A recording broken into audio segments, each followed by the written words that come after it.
The New South Wales Treasurer has unveiled a record spend on social housing as part of a state budget tailored to helping those who need it most.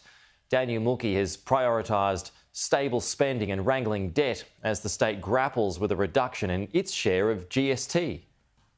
Delivering his second budget in 9 months, the Treasurer was on a mission to sell his vision for the year ahead.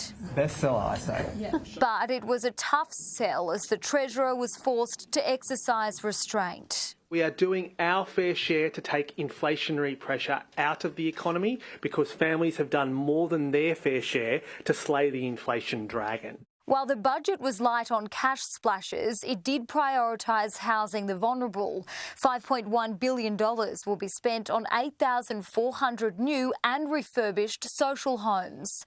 Of the new builds, half will be set aside for victim survivors of domestic and family violence.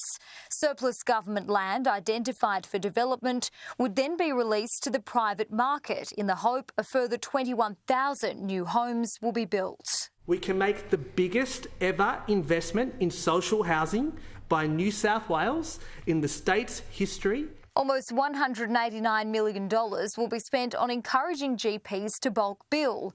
Clinics that meet bulk billing thresholds will be given tax rebates. Contractor GPs will have historical payroll tax liabilities waived. It's got to make it a lot more affordable for people to see a doctor. The last thing we want to see is GP practices shutting down. There is not a single piece of new cost of living relief in this budget.